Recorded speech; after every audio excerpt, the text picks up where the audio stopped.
Good afternoon. I'm Ruth with Fae Hollow Homestead, and today I'm doing a bunch of little things in the garden that really needed to be done, like setting traps for the voles, because I have tried every humane way possible in order to get these guys to leave, and they are not, and they are continuing to eat my family's food.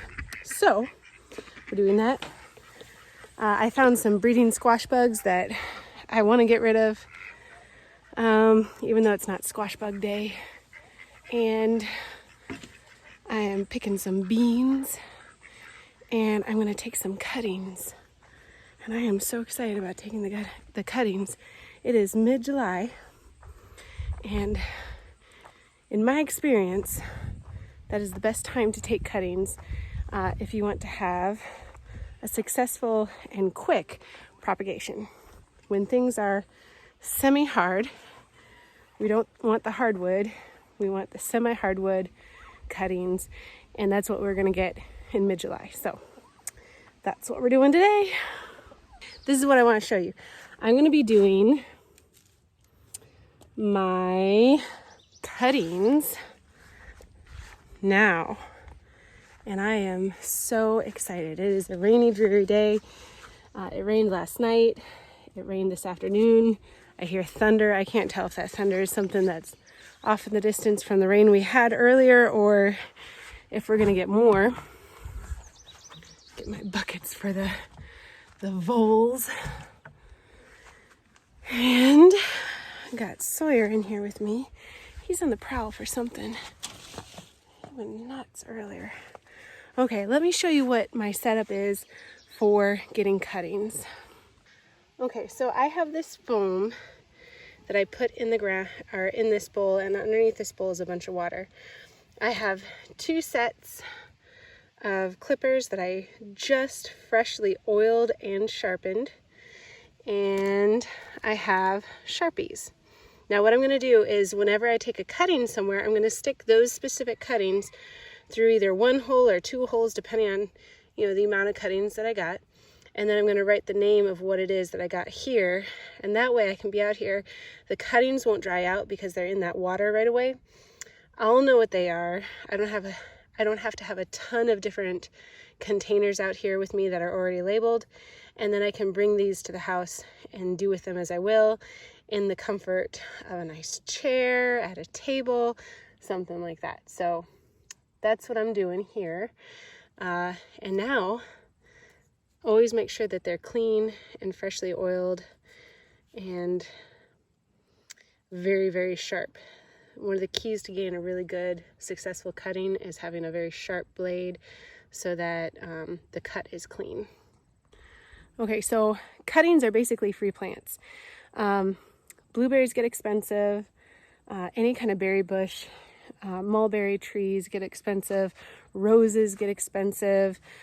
Kiwi vines get, when you're doing a food forest, it gets expensive unless you can do your own cuttings. Some people even do cuttings in mid-June, but the idea is what you want is a semi-hard cutting.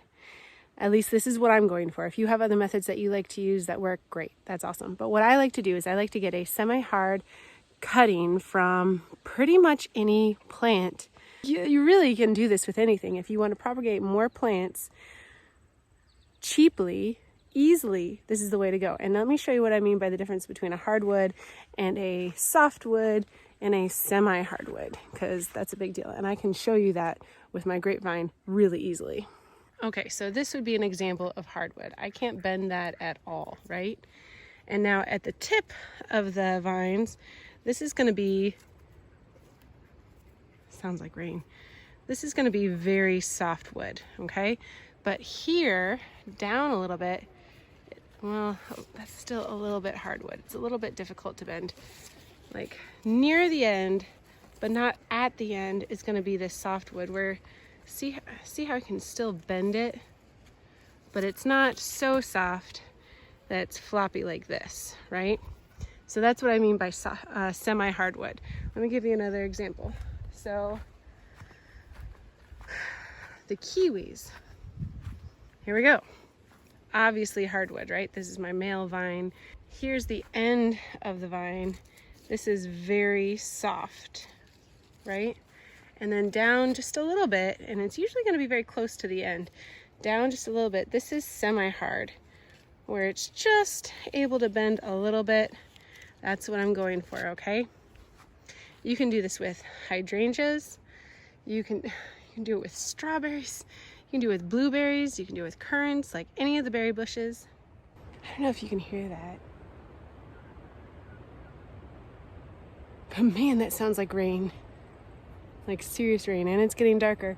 But the clouds seem to not be moving the way that I hear it coming. But the sound is getting closer. Okay, so when I'm doing the kiwi vine specifically, I gotta make sure that I get a male and a female specimen.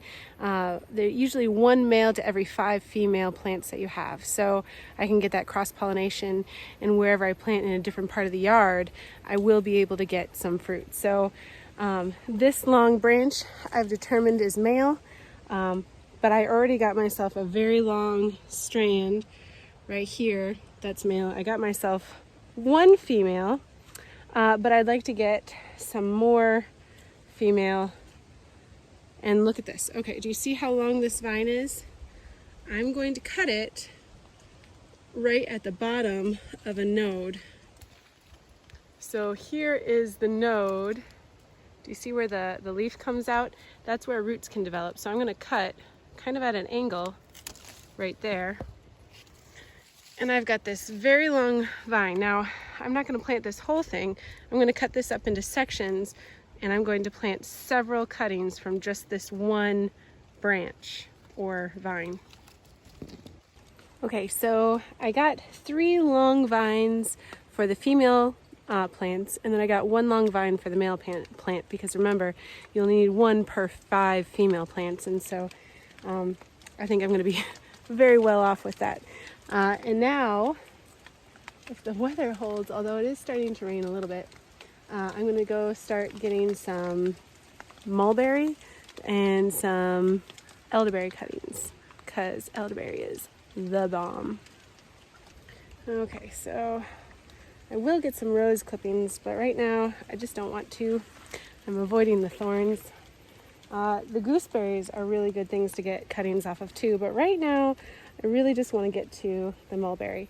And so again, here we go. We've got our super soft wood, and down here more near the base we've got hardwood, especially when you start seeing this brown wood right here. That's going to be super hardwood. We don't want that. Oh my goodness. There's a ripe mulberry. Oh my goodness. This is 3rd year mulberry, and I'm getting like here and there little snippets of berries, and they're incredible. Okay, so I'm going to cut probably to right here. If you see how tall this branch is, I'm going to give a pretty good cut. Actually, you know, I'm gonna do a little bit more of a tip cutting, but I'm always gonna cut right below the node, right? So I'm gonna get right here, and I'll probably get a few branches. It's really starting to rain. Okay, so here we go. Here's the top of it. I'm cutting right here. No, I'll probably cut right here. And so I've got that. That's how tall it is, and I'm gonna get some more. What do you think about the rain, Sawyer? Are you hiding under here with me? Yeah, it's getting wet, isn't it, sweetheart? Okay, so it's raining a lot. Kiwi vines do a good job of keeping out the rain, but it's like torrential, so I'm still getting wet. But I do want to show you something about the mulberry before I go in. So these bottom leaves, I'm going to take those off so that I can stick them in the water. And I don't really need, we're going to talk about getting rid of leaves, but that is how much I want. So I can stick that in its hole into the water. And I'm going to do that with all my cuttings. I think I got 6 branches. Okay, so I'm back out. It is raining just a little bit. I think that's really pretty. But not enough for me to want to stay inside. So I'm back at it, cutting some more plants. Now, this is difficult for me to do because my fig tree is doing so well that part of me is like, I don't want to cut it. I don't want to cut into what it's doing, but I love figs so much. And so, yes, it is doing good, which means now is the time that I need to cut it so that I can have more figs. And let me show you, it's doing some really great stuff. So here's my fig tree, and you can see like it's bushed out quite a lot. But look at all these baby figs growing.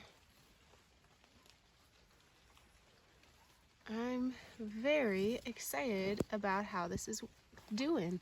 And I've even got some, you know, down over here. So this fig tree has done the best out of all the fig trees that I have in my garden. And so this is definitely the one that I'm going to want to take a cutting from. Something that you definitely want to think about is which plant do you want to replicate. Don't cut into the one that looks like it's already dying because you feel like, you know, you're not losing anything if the cutting hurts it in a way. Do the one that's doing the very best so that you can have more of those cultivars in your garden as much as possible, because that's the ones that are going to do the best in your exact environment. So with a fig, it's going to be a little bit different. I'm going to take a cutting of the top portion, the tip, okay? So this area right here, and I want to get some nodes in there so that I have areas where the roots are going to come out, but I don't want to cut down to where the figs are coming out. So I've got a node right here, 2, 3, and then we got some stuff going on up here, so that's good. So what I'm going to do is I'm going to give myself about an 8-inch to 9-inch section, and that's pretty much like right here. So I'm cutting down pretty far, but I want to start it on a node, right? And that's the idea.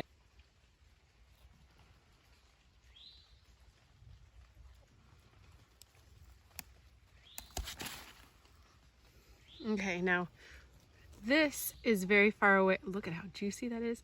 This is really far away from a node, and plants heal the best right above a node if it's on a plant. And so cutting it right beneath a node is not doing this plant any favors. So I'm going to go ahead and cut again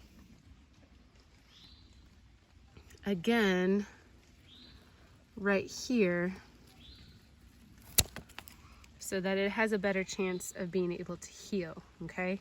So I'm going to do 2 cuts, especially on this tree of mine that I love so dearly.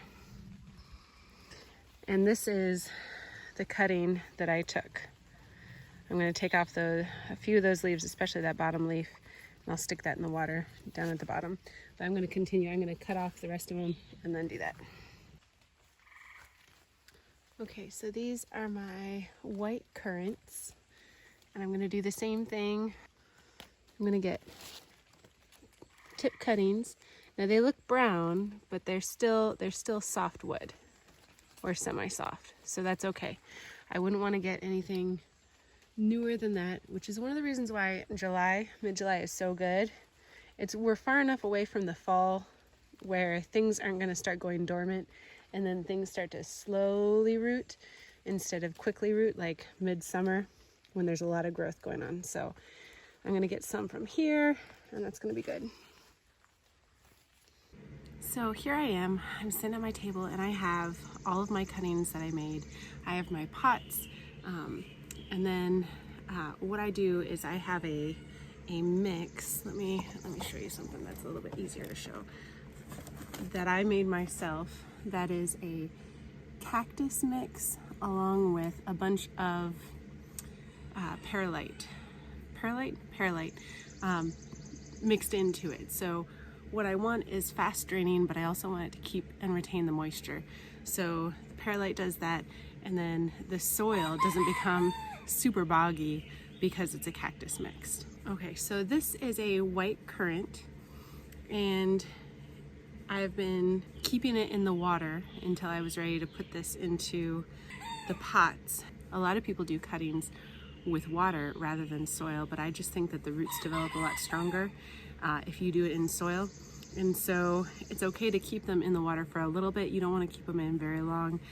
It got real late last night as I was doing it, and so I wasn't able to complete it.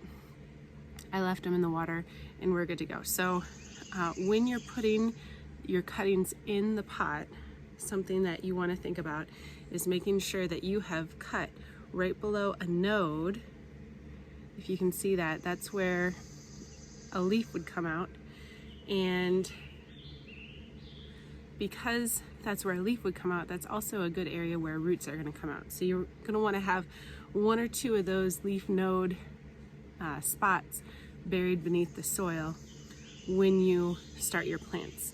Now this is a good size cutting, but the amount of leaves on here is not okay because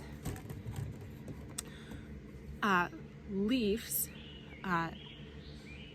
promote a lot of foliage growth. Having all that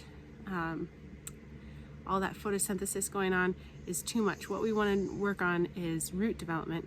So I'm going to cut off the majority of these leaves.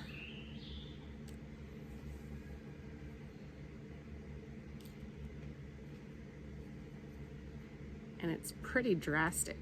Like, I mean, we're getting real low. And even these top two leaves that I have right here, I'm going to cut those in half.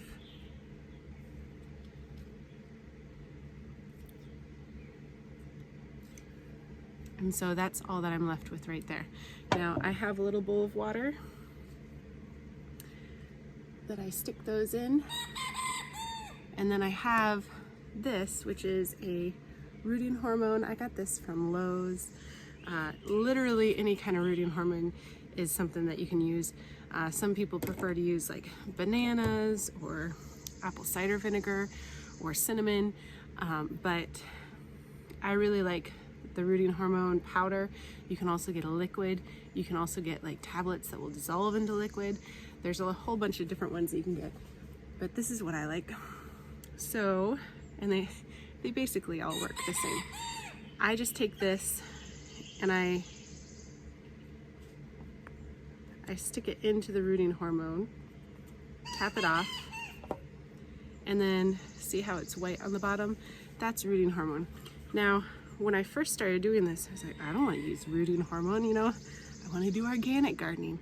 Well, this is still organic gardening. You don't have to worry about, you know, whether or not the rooting hormone is adding like GMOs or like an extra chemical or anything like that. It's literally just a hormone that the plant would produce itself to increase rooting systems. So it's very natural.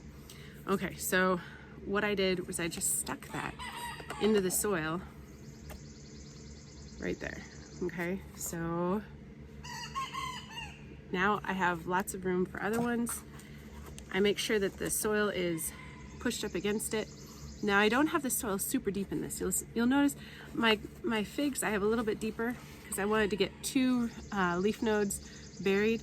But with this, I mean, there's quite a lot, maybe about 2 inches of soil area that I could have put in here, but I didn't, because the more your stem is buried, the more chances you have of it getting too much moisture and rotting. So if you look at your cuttings, normally if you have a successful cutting, just the very bottom, let me show you. Like just this very bottom area is going to root and maybe up a little bit, but it's not going to be a whole lot. So you don't really need to have a whole lot buried. And if you don't, then it helps decrease that risk of rotting. So I'm just gonna, you don't even have to be gentle about the leaves.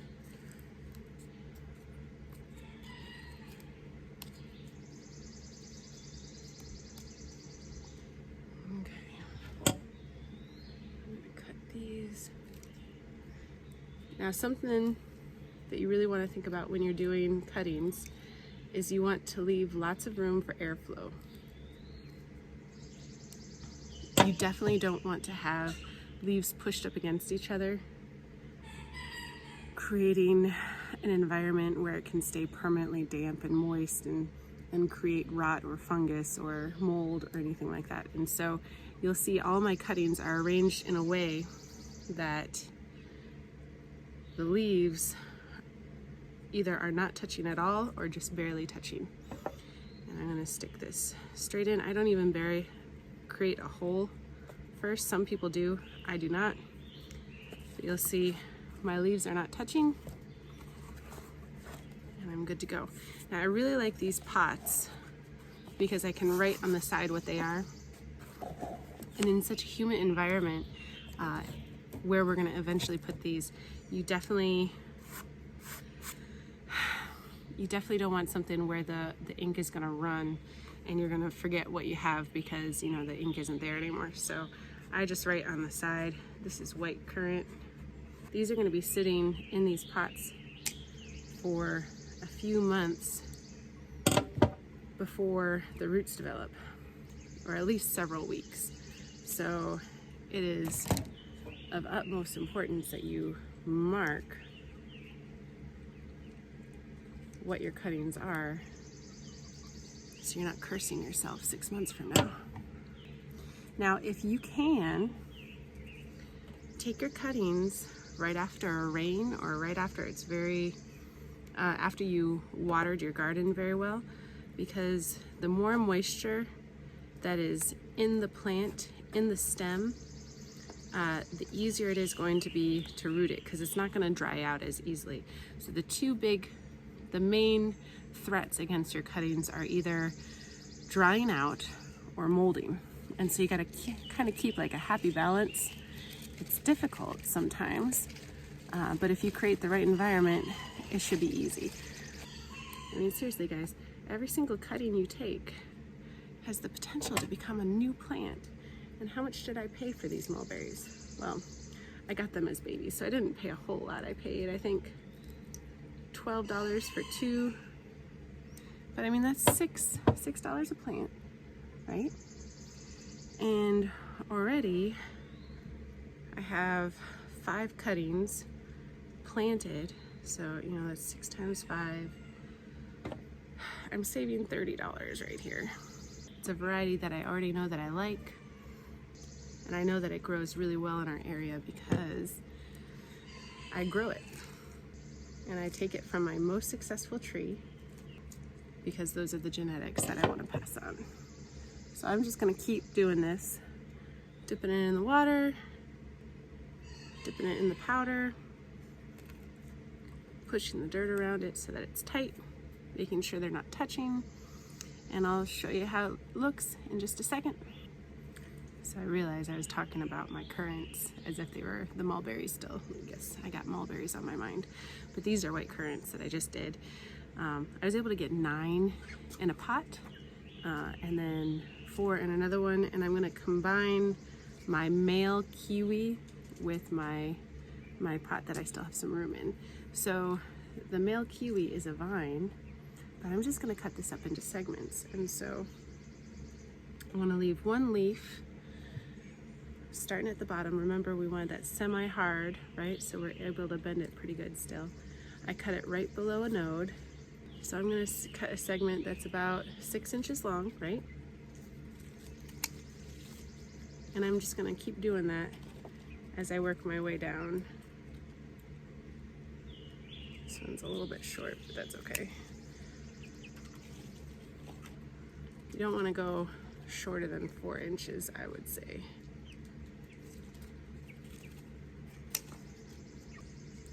Off of this one vine that I cut, the end of one vine, 1, 2, 3, I'm gonna get 6 male plants.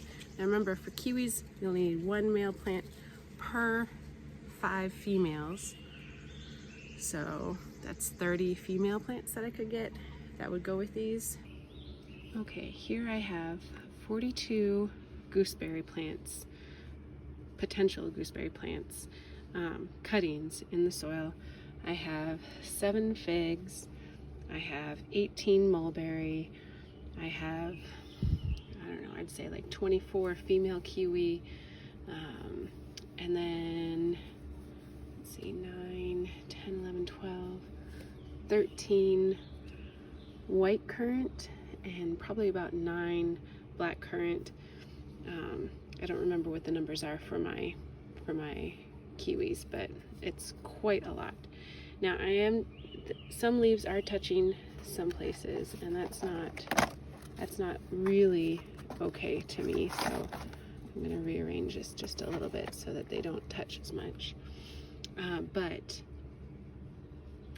that's a lot of plants in this one little area. And what I'm going to do is I'm going to put this clear tote on top of here, and that's going to create kind of a humid environment greenhouse situation. And this is on the north side of my house, and so it's going to get ambient light, but it's not going to get direct sunlight, which will cook the cuttings and will kill them.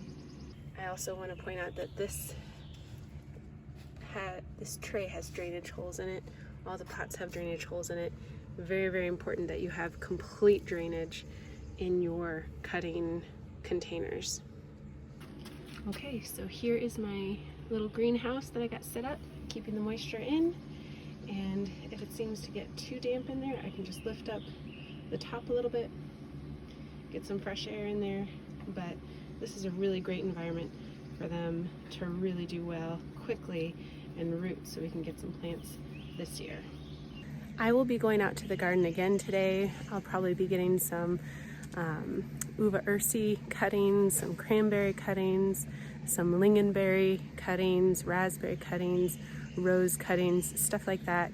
And then I will be putting another one of these out here because they're free plants, and I've got a second food forest that I want to start. Well, that is started, the trees are in, but I want to put more berry bushes around them, and I want to create an ecosystem up there as well. So this is the way that I can do that for free, and I hope that this helped you guys if you want to start some plants for free as well. I hope you guys have an absolutely wonderful day. Hit that like button, the notification bell, the subscribe button. That would really help me out a lot, and stay blessed.